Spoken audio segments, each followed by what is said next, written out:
Welcome to Speak Out, Stand Out by Green Communications, where we're learning how to help our kids become better communicators. We believe our voices are the strongest asset we have, and our mission is to empower the next generation to use their voices to make a difference in the world around them. Whether you are a parent, an educator, or are just invested in today's youth, we hope this podcast will help you build confidence in our future, one voice at a time.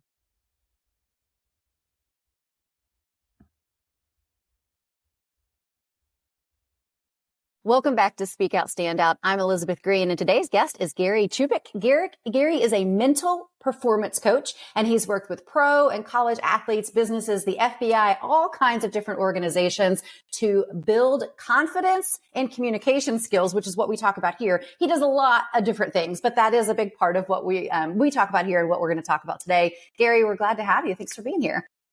Thanks for having me. So, Gary, you are a public speaker, but let's just back up, because one of the things our whole purpose here is to give parents strategies and skills so that we can build confidence and communication skills in our kids from home. And when we're talking about that, can mean just having a conversation with, a neighbor or somebody at the grocery store. It could mean being on a stage, competing in debate. It can mean lots of different things. And you have a lot of experience in public speaking, even though that's not maybe necessarily the path you would have chosen. Is that right? Yeah, very much so. Like, I think, when you focus on being a good leader in your own life and you're self-led, and you try to have character and integrity, and eventually leadership finds you. And so I found myself in lots of leadership positions that I didn't really ask for. But along the way, you pick up certain skills. So I have my own journey with public speaking, and, going from an unconfident, sort of bashful, reluctant speaker to one who speaks on stages all the time. Yeah. And, I think I'm the same. My background is extremely shy as a child, had to take a speech class, excelled at it, thanks to one teacher who built my mindset, and I went on to become a news anchor. And so, I think most of us and most of the teachers on my team all have that one, not maybe one teacher, but, we all started the same. Nobody walks out of the womb ready to step on a stage and, be the center of attention, right? Even if you thrive off of that, we all still have things that we have to overcome and to learn how to do it better. So let's just go back to the beginning with you. What you said, you were not excited about public speaking. You were a shy kid. How did you overcome that to have a career where this is what you do? Yeah, it's pretty fascinating. First of all, I was thrust into leadership situations and situations where I needed to speak on a bigger, wider scale. And so I think just having to do it was really helpful. But I remember moments where I just felt so sick before I had to get on stage I didn't know what to think. I didn't know how to respond. I didn't know what to say. And I didn't have a framework to be able to speak at any kind of competent level. And I think just doing it over and over and over again. But, there were a couple times that were significant. I would say one of the most significant times was when I was in my mid-20s and I was studying sports psych, and there was a book called The Inner Game of Tennis by Timothy Galloway. And I was fascinated by this book. And one of the reasons why I was fascinated with it was because I was doing a lot of reading about football and sports psych and football, and that was kind of my sport. And so Pete Carroll, coach of the Seattle Seahawks at the time, had a defensive end who really struggled with his performance. And so they had a bye week in the middle of the season, and he had suggested to this player that he read The Inner Game of Tennis by Timothy Galloway. It was written in 1972, one of the very first books on sports psych, sort of in the modern world. And so this player reads this book in a bye week and then comes back a totally different player in the second half of the season. All of his sacks, his hurries, his tackles, it was such a significant, stark, black and white sort of comparison that I thought, well, maybe that's worth me taking a look at. So I went and took out The Inner Game of Tennis from my local library and read it. And I was like, oh, okay, this is really interesting. This is really helpful. And basically the premise of the book is that the more you're relaxed, the better you play. And so the whole book was about being in the present moment, just sort of embracing the moment and just kind of relaxing and just letting your personality shine through instead of maybe trying to communicate like somebody else might. It's just learning to be comfortable with yourself and kind of like doing two things. I really think. Number one is that you're learning to trust yourself and you're just surrendering to the way that you're wired. So you surrender to the way that you're wired and you trust yourself on stage. And that, to me, honestly, that's been one of the most difficult things is when I get on a stage, do I trust myself to say and do the right thing? And that trust takes a while to build, but you can do it. And once you start succeeding at it, you kind of go, oh, this is how you do it. And it just took me a little bit longer than most, I think. Well, and I think I love one of the things you said is you had to do it. You were thrust out there. And, we have a lot of parents that, are concerned. They want to build these skills in their kids, but they don't want to push them to a point of where they're uncomfortable. And that is the point where we grow, and so sometimes we say you just have to do it. You might not do great at it, but you just have to do it. And the more you do it, the better you're going to get. Like you said, the more comfortable you're going to get with yourself, the more you're going to trust yourself. But that is not an overnight fix. So what are some skills and strategies and things that you used on yourself and that you teach other people to be able to get to that point where we can trust ourselves and not panic, not feel physically ill before we have to get on stage? Yeah. Well, it's rather interesting. I learned an acronym, or at least a model of speaking that was really helpful for me. So I was a pastor for 28 years, and I've still struggled with being on stage, even being a pastor. And so I learned this little system that was super helpful to me that I used over and over and over again. And I was really embarrassed in a way because I thought everyone knows what I'm doing. Everybody can see sort of the scaffolding that you're building to be able to make this presentation. But it was interesting to me was nobody ever saw it. Week after week after week, nobody saw it except me. I was the one that really noticed it. So for me, it was this. It was a little wordplay. It was me, we, then my topic, you and us. And if I just went through that system or that process every week, it always seemed to hit a home run. And so the very first part was me. So I tell a story about myself or something that I've gone through or something that I know. And then it was like, I wonder if I can get everybody in the boat. So that was the we part, me, we, and then the topic. So you can unfold the topic a little bit, whether it's 2 points, 3 points, 1 point, it didn't really matter. And then you is like, how does this affect your life? And how could you use this in your life? And then the us is what would happen if we all did this. And so it was just a simple little way of just framing the entire talk. And it just seemed to work week after week. I think that is such a huge, important thing. Whenever we teach speech writing, I always tell kids there are magic words to use. And you is absolutely a magic word because nobody wants to be spoken at. We want to be talked to and with. We want to be a part of the conversation. And if it doesn't affect us, quite frankly, we usually don't care, which is terrible, but that's just the way that's the way we are as humans. So I love that. We topic, you, us, right? Okay. I'm gonna have to share that with our students. That's great. Yeah. So being prepared, obviously, right? That's one of the number one things. You have to know what you're going to say. You have to know your point. You have to know who you're talking to. But even being prepared, it doesn't mean that we're going to get up there and come across as confident. Even if we know exactly the words that are about to come out of our mouth, it's still a whole different thing on how we're actually doing it. So how do we overcome that? We might have the greatest speech or greatest sermon or greatest pep talk of all time, but if we can't deliver it in a way that people listen, it doesn't really matter. Yeah, it's very true. It's very interesting. So in my world, in the sports psych world, when I'm working with pro athletes, I mean, people have all sorts of ways that they can build confidence. And I don't think my way is the only way, but I always preach that there's two ways to build confidence. Number one is be prepared. And number two is to prove it to yourself, because really you're the person you have to prove it to in order to earn your own trust. Yeah. So it's prepare and prove it. So the prepare piece, listen, you're never going to get away with, you're never going to get away with preparing for a talk that you're going to do without preparation. It's just That's just kind of what you have to do. You might have gifting, you might have talent around that, you might have skill, but eventually it kind of catches up to you. So your preparation is really crucial. And I think in terms of preparation, if you can like break everything down into small little bite pieces, like if, for example, if you're in that middle part where you're talking about your topic, then you can say, well, listen, wait, can I just talk about one of my points? If there's 3 points, can I talk about one of those points without my notes? Or is there a trigger word that I can memorize, that once I have that word memorized, and then my knowledge base can open up and I can talk about that more often.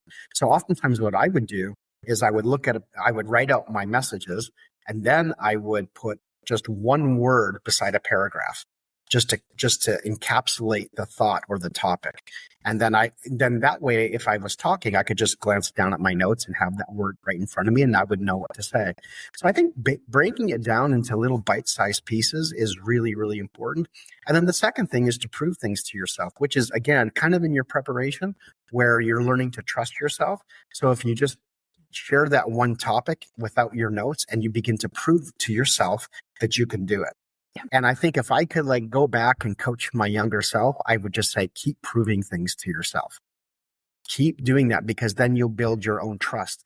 And so now oftentimes I'll get on stage without any notes for 45 minutes, but it never used to be that way. I really had to work hard and prove things to myself and really put in the preparation time. Yeah. And I think it depends on, the situation. There are some instances where you have a very specific speech and you need to hit every single word planned. But in most scenarios, that's not the case. So I love that. Just as long as you're comfortable with what you're going to talk about, the way it comes out might be a little bit different each time, but you're still getting the same message across, right? Very much so. Yeah. And the part of the trusting yourself is just learning to talk at a certain pace with a certain tone. And, there is some vocal flexibility that you might need. You might speed up, you might slow down, you might use more voice inflection than others. You might, put an exclamation point on some of your conversations by maybe raising your voice or dropping your voice. I mean, there's also those types of mechanisms. But I think just giving yourself the opportunity to do those things. And one of the things I found, and it was from The Inner Game of Tennis by Timothy Galloway, was just kind of slowing down. You can talk really fast and you can say a lot, but what I learned is that the whole purpose of communication is that something is like caught by your listener, right? Or by the audience. You want them to catch it. So when you say too much, they don't catch anything. It's like throwing like 1,000 grains of sand at somebody and they don't catch anything, right? But if you throw a football or a ball, they can catch it. And so I had to learn that what was being caught was more important than all the content that I think I had in my head that I could spew out, and maybe somebody would just capture one thing. Yeah. But I think just communicating one or two things was really helpful for me. And then to slow down and just kind of stay there for a while. I had the privilege of speaking at the Snohomish County Prayer Breakfast. Is second largest county in the state of Washington. And there were, diplomats there. There was city officials, there here in Seattle. It was about 800 people. And I was the keynote speaker for that, which is like mind-boggling because of where I think I've been in terms of my skill level, and don't always have the most confidence or whatever. But it was really great. I just talked about one thing. That was it, one thing.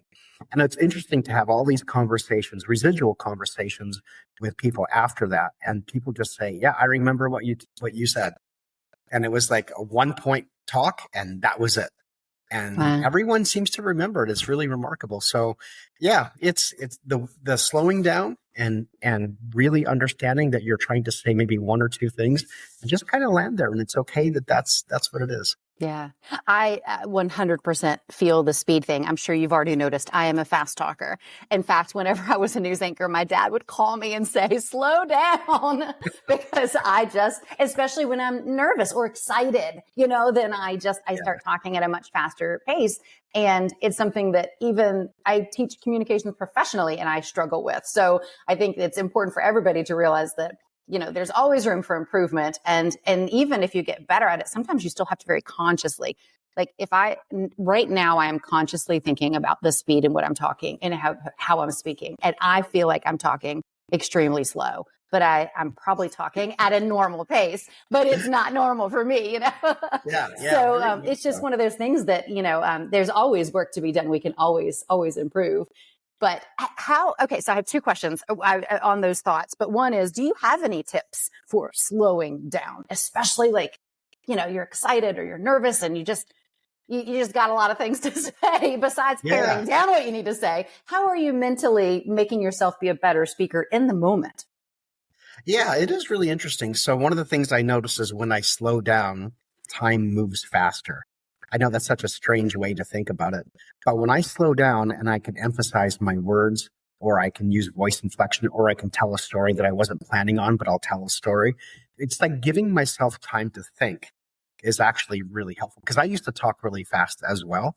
And I thought maybe that comes across as maybe I'm exciting or I've got something important to say. And some people's microprocessor in their head, like yours, it just works faster. And you have to try and get out all that information and you know where you want to go. So it's like good on you. Like your your RAM is really fast in your head.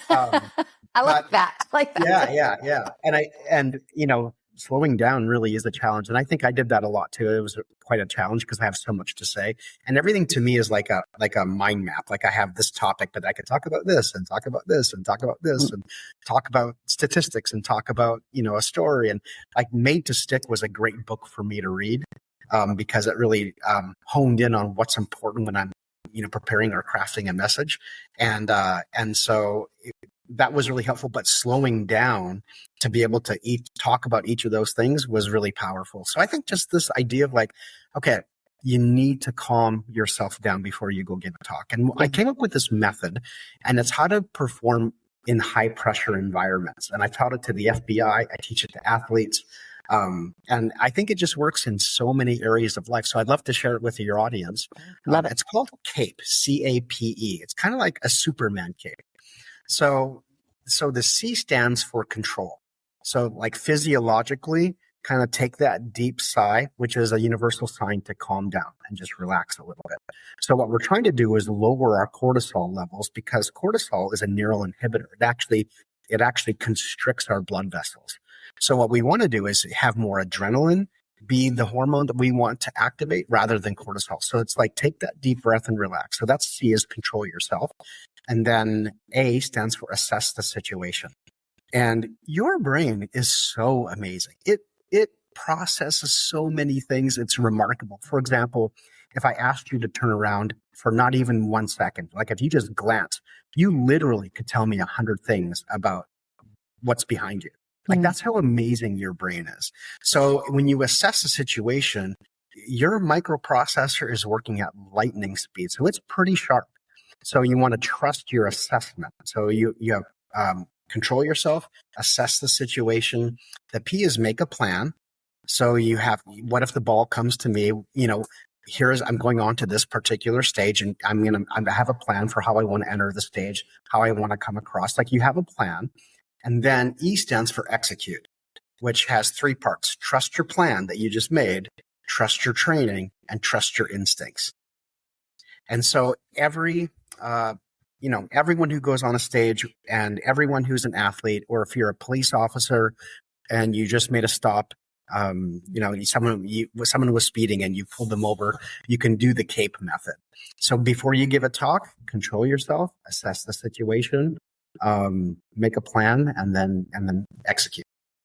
I think that also applies to parents, us as parents, and when we're parenting, particularly in tough situations or needing to have tough conversations. I think that's a great thing that we can incorporate too into that part of our lives, not just, in the professional world. Yeah. But that brings me back to the other thing you said when you were talking about if you could throw 1,000 grains of sand and they won't catch anything, or you can throw one football and hope that they catch it. And that was also that clicked to me of ways to have communications with our kids as parents. And, knowing if we're going to go in and there's one message that we really need to talk with them about, if too many words will absolutely dilute that message and they're not going to catch anything. So I think that that's a great, like I said, those are both fantastic points in the professional and the parenting world too. Yeah. Think of thoughts like calories. The more calories that you eat that you don't expend, the slower you get lethargic, you get overweight. It's not helpful to you. So think of like thoughts as calories. And yet when we have enough thoughts that we can expend, we actually become very efficient.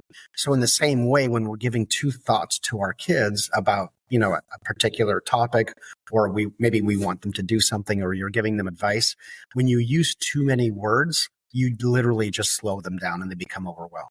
So it's like, pick your words wisely and just say what you have to say and then be quiet.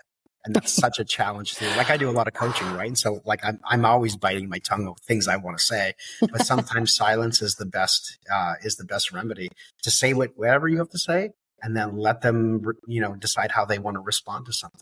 Yeah. And I'm with you, especially as a mom and my personality, being able to be quiet. It's a tough challenge for me. Yeah, me too. But I will say, when I actively am thinking about that and I'm actively implementing that, it changes the conversation entirely, and almost always for the better. If not right then, but at least 15 minutes from then or so.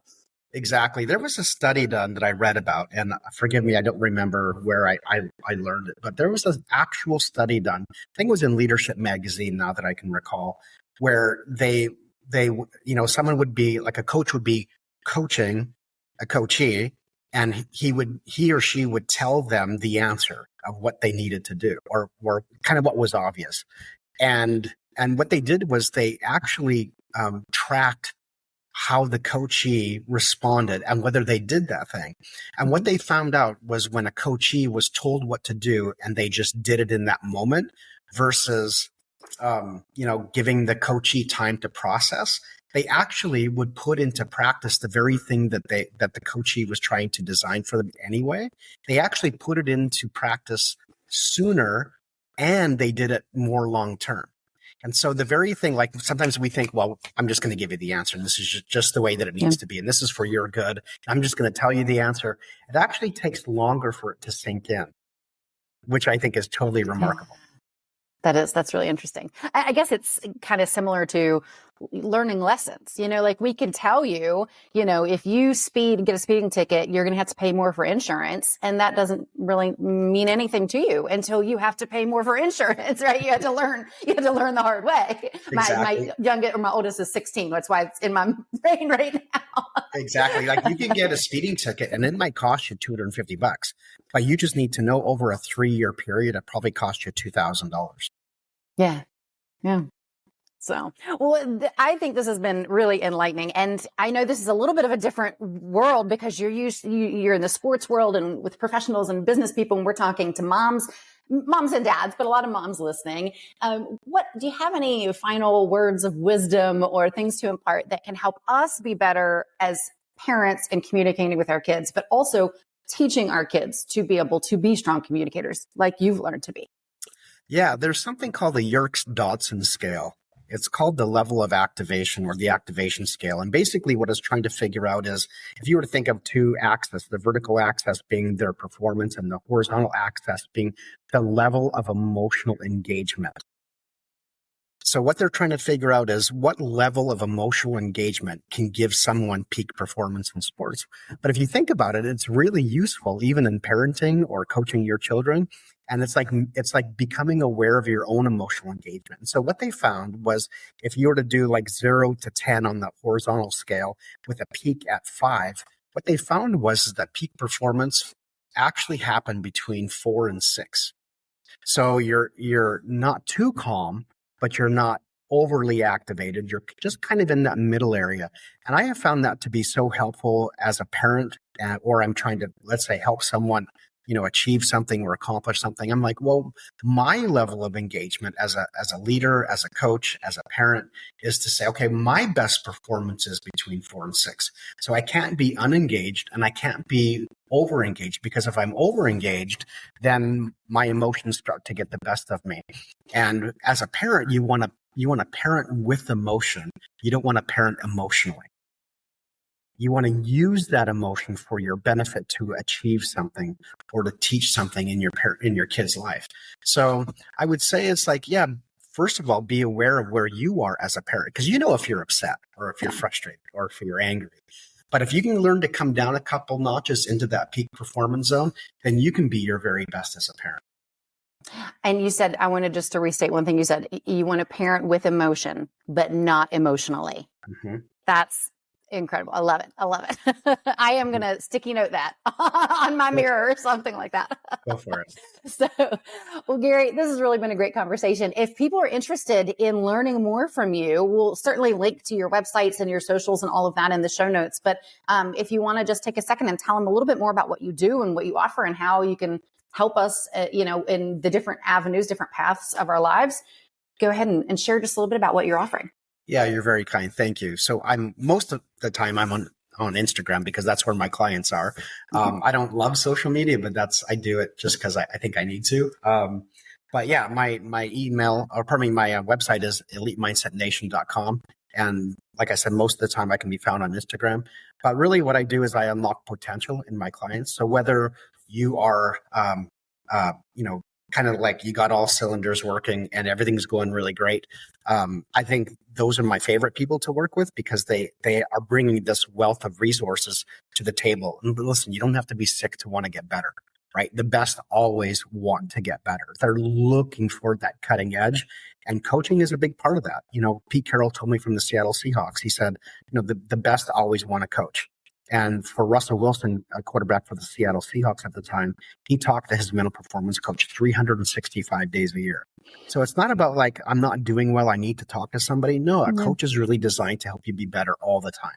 So if there's anybody out there who just wants to get better, doesn't matter if you're struggling or whether you're already at the 90th percentile in your field, it doesn't matter. A mental performance coach designed, and their specific purpose is to unlock more, like I call them reservoirs of potential, right? Like you've got more levels in you.